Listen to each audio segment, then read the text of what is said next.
여성분들이 임신 후반기가 되면 정상적으로 체액량이 늘면서 몸이 붓는 경우가 많습니다. 이 과정에서 임신 후반기에 득게르뱅 병이 생기는 분들도 있으십니다.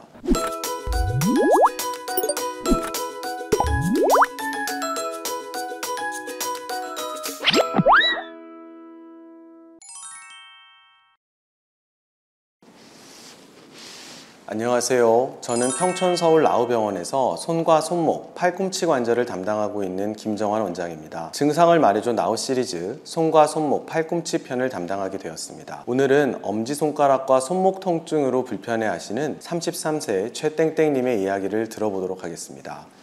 안녕하세요, 최땡땡님. 안녕하세요. 33세 최땡땡입니다. 네, 안녕하세요. 엄지손가락과 손목이 불편하시다고요? 네, 손목이 전체적으로 쑤시는데 특히 엄지손가락에서 손목까지 이어지는 부분이 전체적으로 너무 아파서 힘을 줄 수가 없어요. 어쩔 때는 엄지손가락에 힘이 빠져서 물건을 놓치기도 해요. 그러시군요. 이런 증상이 나타나신 지 얼마나 되셨을까요? 제가 6개월 전에 출산을 했거든요. 아이 낳고 나서 그런 것 같은데 3, 4개월 전부터 엄지손가락이랑 손목 통증이 슬슬 생기더니 2주 정도 전부터는 너무 심해졌어요. 특히 왼쪽이 더 심해요. 많이 불편하시겠네요. 그럼 그동안 어떤 치료를 받아보셨나요? 집 근처 병원에 가봤는데 그냥 건조염 뭐 그런 거라 하면서 덜 써야 낫는다고 하는데 손을 덜 쓸 수가 있어야죠.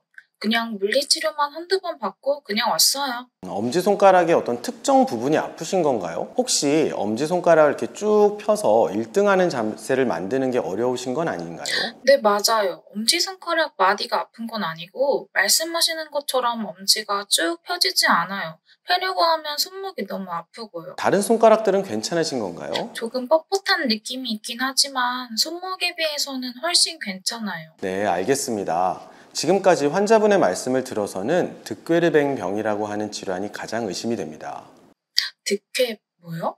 득게르뱅이라고 하는 100년 이상 전에 스위스 사람의 이름이 붙는 병이고요. 엄지손가락을 펴는 역할을 하는 힘줄이 이렇게 3개가 있는데 그중 2개의 힘줄에서 염증이 생기는 병입니다. 엄지손가락 신정건의 건초염이라고 생각하시면 되는 거라 아마 인근 병원에서 건초염이라고 들으셨을 겁니다. 가장 흔한 손목 건초염 중에 하나입니다. 아, 그렇군요. 그런데 이 병이 왜 생기나요? 보통은 엄지손가락을 많이 쓰셔서 생기는 것이 일반적입니다. 물론 드물게는 염증성 질환이라던가 힘줄에 혹이 생긴다거나 하는 다른 원인에 의해서 생기는 경우도 있습니다. 그럼 저는 아이 낳고 나서 손을 많이 써서 그런 건가요? 아마도 그러신 것으로 추정이 됩니다. 여성분들이 임신 후반기가 되면 정상적으로 체액량이 늘면서 몸이 붓는 경우가 많습니다. 이 과정에서 임신 후반기에 득게르뱅 병이 생기는 분들도 있으십니다. 그리고 출산 이후에는 이러한 붓기가 빠지지 않은 상태에서 손 사용이 늘 수밖에 없게 됩니다.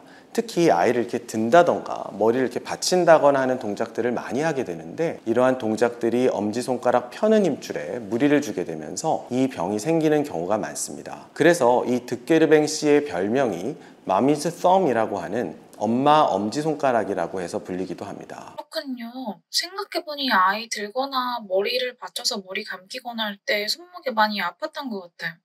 그럼 전 어떤 치료를 받아야 하나요? 아이를 안 볼 수도 없는데. 혹시 수유 중이신가요? 아니요. 지금 수유는 끊었습니다. 수유를 중단하셨다면 가장 먼저 해볼 수 있는 치료는 소염제를 드시면서 따뜻한 찜질을 하시는 것입니다. 아무래도 수유 중에는 드시는 약물 치료가 제한되어서 온찜질과 물리치료만 하실 수밖에 없습니다. 물론 엄지손가락의 사용을 줄이는 것이 가장 좋지만 아이를 보시는 것 때문에 손의 사용을 줄이시는 데에는 한계가 있으실 건데 이건 어쩔 수가 없고요. 너무 아픈데 약만 먹으면 좋아질까요? 지금 너무 불편하시거나 소염제 복용 등의 효과가 없는 경우에는 스테로이드 등의 국소 주사 치료가 도움이 되실 수 있습니다. 스테로이드 주사에 거부감을 가지시는 분들도 많으시긴 한데 임신 후반기나 수유 중에도 한두 번의 스테로이드 국소 주사는 안전한 것으로 알려져 있기 때문에 너무 걱정하지 않으셔도 됩니다. 물론 주사요법에도 호전이 없는 경우거나 자주 재발하는 경우에는 수술이 필요하신 경우도 있지만 출산 이후 발생한 득게르뱅 씨 병의 경우에는 상대적으로 수술이 필요하신 분들의 비율은 낮습니다. 그리고 손목 건초염에 좋은 스트레칭이나 운동을 꾸준히 해주시는 것도 치료에 도움을 주는데요. 여기를 클릭하시면 확인하실 수가 있습니다.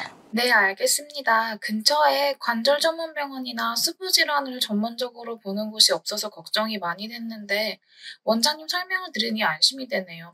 수부를 전문적으로 보는 병원에 가서 진단을 받고 약물 치료든 주사 치료든 받아봐야겠네요. 원장님, 감사합니다. 감사합니다. 치료 잘 받으세요. 오늘은 출산 이후 어머님들에게서 흔히 발생하는 질환인 득괴르뱅 병에 대해 알아보았습니다. 물론 이 병은 출산 이후에만 발생하는 것은 아니고 엄지손가락을 많이 쓰는 분들에게서는 어느 연령대에서나 발생할 수 있는 병입니다. 보통은 약물치료, 주사치료 등으로 잘 치료되지만 경우에 따라서 해부학적 이상을 동반하고 있는 경우도 있거나 다른 질환이 동반된 경우도 있기 때문에 정확한 진단과 함께 적절한 치료를 받으시는 것이 좋으니 수부 전문의의 진료를 꼭 보시는 것을 권유드립니다. 오늘의 영상이 도움이 되셨다면 구독과 좋아요, 알림 설정 부탁드리겠습니다. 감사합니다.